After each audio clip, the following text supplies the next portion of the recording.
Sir ಈಗ ನಾವು ದರ್ಶನ್ ಅವ್ರ ಬಗ್ಗೆ ಮಾತಾಡ್ತೀವಿ. ಈಗ ಅದೇ ರೀತಿ ಅವ್ರ ಜೊತೆ ಇದ್ದಂತ ಇನ್ನೂ 6 ಜನ ಇವ್ರನ್ನು ಸೇರಿ 7 ಜನಕ್ಕೆ ಇವತ್ತು ಬೇಲ್ ಆಗಿದೆ. ಇನ್ನ ಪವಿತ್ರ ಗೌಡ ಅವ್ರದ್ದು ಆಕ್ಚುಲಿ ಜೈಲ್ ಒಳಗಡೆ ಇದ್ದಾರೆ. ಇನ್ನ ಮತ್ತೆ ನಾಗರಾಜ್ ಅವರು ಜೈಲ್ ಒಳಗಡೆ ಇದ್ದಾರೆ. ಇನ್ನು ತುಂಬಾ ಜನ ಅವ್ರ ಜೊತೆ ಇದ್ದಂತವ್ರು ಜೈಲ್ ಒಳಗಡೆ ಇದ್ದಾರೆ.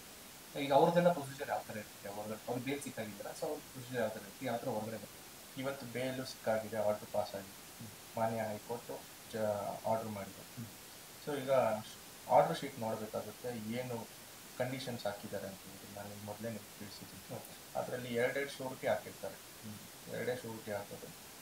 ಮತ್ತು the so and so petitioner shell execute 1 lakh rupees bond and with 2 land ಶೂರಿಟೀಸ್ ಅಂತ ಹಾಕಿದೆ. ಅದ್ರ ಮೇಲೆ ಕಂಡೀಷನ್ಸ್ ನಾನು ನಿಮಗೆ ಏನೇನು ತಿಳಿಸ್ತೀನಿ ಮೊದಲು, ಅವೆಲ್ಲ ಕಂಡೀಷನ್ಸ್ ಇರುತ್ತೆ. ವಿಟ್ನೆಸ್ ಟ್ಯಾಂಪರ್ ಮಾಡಬಾರ್ದು, ಸಾಕ್ಷ್ಯ ನಾಶ ಮಾಡಬಾರ್ದು, ದೇಶ ಬಿಟ್ಟು ಹೋಗೋದು, ಇವೆಲ್ಲ ಇರ್ತದೆ. ಇದೆಲ್ಲ ಆದ್ಮೇಲೆ ಈಗ ಇವತ್ತು ಬೇಲ್ ಆಗಿದೆ, ಜಡ್ಜ್ಮೆಂಟು 2ವರೆಗೆ ಪ್ರನೌನ್ಸ್ ಆಗಿದೆ. ಸೊ ಇವತ್ತು ಟೈಮ್ ಇಲ್ಲದೆ ಇರೋ ಕಾರಣ ಯೂಶಲಿ ನಾನು ಹೇಳಿದಂಗೆ 2 ಲ್ಯಾಂಡ್ ಶೂರಿಟೀಸ್ ಹಾಕಿರ್ತಾರೆ. ಅದು ಸೋಮವಾರ ಬೆಳಗ್ಗೆ ಏನು ಮಾಡಬೇಕು, ಅವರು ಒಂದು ಅಪ್ಲಿಕೇಶನ್ ಹಾಕ್ಕೊಬೇಕಾಗುತ್ತೆ. ಅದನ್ನು ಅಡ್ವಾನ್ಸ್ಮೆಂಟ್ ಅಪ್ಲಿಕೇಶನ್ ಅಂತ ಕರೀತಾರೆ. ಯಾರು ಫಾರ್ ಎಕ್ಸಾಂಪಲ್ ಪವಿತ್ರ ಗೌಡ ಅವ್ರ ವಕೀಲರ ಮೂಲಕ ಅವರು ಇವತ್ತು ಬೇಲ್ ಆಗಿದೆ, ಸೋಮವಾರ ಒಂದು ಅರ್ಜಿನ ಸಲ್ಲಿಸಬೇಕಾಗುತ್ತೆ. ಅದು ಸಲ್ಲಿಸಿದ್ರೆ ಮಧ್ಯಾಹ್ನದಷ್ಟರಲ್ಲಿ ಅವ್ರ ಫೈಲ್ ಏನಿದೆ, ಈ crime number 250 of 2024 file court ಹಾಲಿಗೆ ಬರುತ್ತೆ ಮಧ್ಯಾಹ್ನದಷ್ಟರಲ್ಲಿ. ಆ ಮಧ್ಯಾಹ್ನದಷ್ಟರಲ್ಲಿ ಇಬ್ಬರು ಶೂರಿಟಿದಾರರು ಯಾರು ಇರ್ತಾರೆ, ಅವ್ರ ಮನೆಯವರೇ ಆಗ್ತಾರೋ ಅಥವಾ ಅವ್ರ ರಿಲೇಟಿವ್ ಯಾರಾದರೂ ಆಗ್ತಾರೋ, ಅವರಿಬ್ಬರು ಶೂರಿಟಿ ಅಫಿಡವಿಟ್ ಮತ್ತು ಡಿಕ್ಲರೇಷನ್ ಅಪ್ಲಿಕೇಶನ್ ಜೊತೆ ಅವರ ಮನೆಯ ಅಥವಾ ಅವರ ಲ್ಯಾಂಡ್ನ ಒಂದು ಪಾಣಿ ಇವನ್ನೆಲ್ಲ ತೊಗೊಂಡು ಅಲ್ಲಿ ಕೋರ್ಟಿಗೆ ಬರಬೇಕಾಗುತ್ತೆ.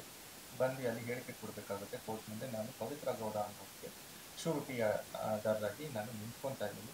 ಅವರು ಇನ್ನು ಮುಂದೆ ಎಲ್ಲ ಕೋರ್ಟ್ ಕೇಸ್ ಟ್ರಯಲ್ ಅನ್ನೋ ಡೇಟ್ಗಳಲ್ಲಿಯೂ ಹಾಜರಾಗಿಲ್ಲ ಅಂತ ಹೇಳಿದ್ರೆ ನೀವು ನಮ್ಮ ಏನು ಪ್ರಾಪರ್ಟಿ ಇದೆ ಅದನ್ನು ತೊಗೊಂಡು ಕೋರ್ಟ್ ಅಂತ ಹೇಳಿದ್ರು ಡಿಕ್ಲರೇಷನ್ ಮೆನ್ಷನ್ ಮಾಡಿ ಅವ್ರು ಸೈನ್ ಹಾಕ್ಸ್ಕೊಂಡು ಆ ಹೇಳಿಕೆಯನ್ನು ಕೋರ್ಟ್ ಮುಂದೆ ಜಡ್ಜ್ ಮುಂದೆ ಕೊಡಬೇಕಾಗುತ್ತೆ.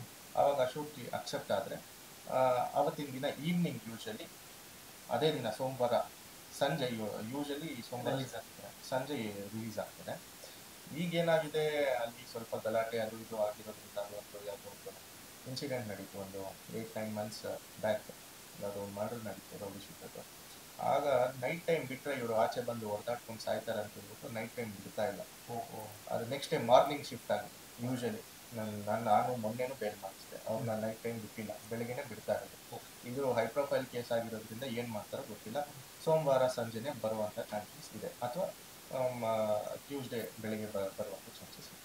ಇದು ಯಾಕೆಂದ್ರೆ ನಾರ್ಮಲ್ ವ್ಯಕ್ತಿನ ಅಂದ್ರೆ ಸಂಜೆ ಹೊತ್ತು ಬಿಡೋದಿಲ್ಲ, ಬಟ್ ಇವರು ಸೆಲೆಬ್ರಿಟಿ ಆಗೋದ್ರಿಂದ ಅದು ನೋನ್ ಪರ್ಸನ್ ಆಗಿರೋದ್ರಿಂದ ಬಿಡಬಹುದು.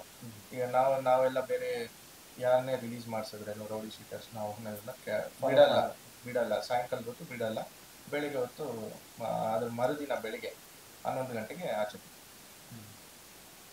ಈಗ ಸೇಮ್ ಪ್ರೊಸೀಜರ್ ಅವ್ರಿಗೂ ಅಪ್ಲೈ ಆಗುತ್ತೆ. ಆರೋಪಿಗಳಿಗೂ ಸೇಮ್ ಪ್ರೊಸೀಜರ್. ಇದರಲ್ಲಿ ಇದು ಶೂರಿಟಿ ಕೊಟ್ಟಿರೋದು ಅಷ್ಟು ಜನಕ್ಕೂ ಒಬ್ಬರೇ ಕೊಡ್ಬೋದಾ ಅಥವಾ ಬೇರೆ ಬೇರೆ ವ್ಯಕ್ತಿಗಳೇ ಬೇಕು ಪ್ರತಿಯೊಬ್ಬರು? ಇಲ್ಲ, ಒಂದು ಕ್ರೈಮ್ ನಂಬರಲ್ಲಿ ಕೊಡ್ಬೋದು, ಅವ್ರು ಎಷ್ಟು ಜನಕ್ಕೆ ಬೇಕಾದ್ರೂ ಕೊಡ್ಬೋದು. ಓಕೆ, ಬಟ್ ಅವರು ಡಿಫ್ರೆಂಟ್ ಕೊಟ್ಟರೆ ಒಳ್ಳೇದಂತ ನನ್ನ ಅನಿಸುತ್ತೆ. ಈಗ ಒಬ್ಬರೇ ಕೊಡಕ್ಕೆ ಅಷ್ಟು ಶೂರಿಟಿ ಕೊಡಕ್ಕೆ ಅವ್ರ ಹತ್ರ ಆಸ್ತಿ ಇರಬೇಕು ಅಥವಾ ಇವ್ರಿಗೆ ಕೊಟ್ಟಿದ್ದ ಶೂರಿಟಿನ ಅದು ಕೊಡೋಕ್ಕಲ್ಲ. ಒಂದು ಕ್ರೈಮ್ ನಂಬರ್ ಅವ್ರು ಎಷ್ಟು ಜನಕ್ಕೆ ಬೇಕಾದ್ರೂ ಕೊಡ್ಬೋದು. ಒಂದೇ ಕ್ರೈಮ್ ನಂಬರಲ್ಲಿ ಅವ್ರು ಎಷ್ಟು ಜನಕ್ಕೆ ಬೇಕಾದ್ರೂ ಕೊಡ್ಬೋದು. ಬಟ್ ಇವರು ಶೂರಿಟಿ ಇರೋದ್ರಿಂದ ಇವ್ರು ಕೊಡ್ತಾರೆ. ಇಬ್ಬರು ಲ್ಯಾಂಡ್ ಶೂರಿಟಿ ಆಗಿರೋದ್ರಿಂದ ಕೊಡುವಂಥ ಚಾನ್ಸಸ್ ಇದೆ, ಬೇರೆ ಬೇರೆ ಅವ್ರು ಕೊಡ್ತಾರೆ.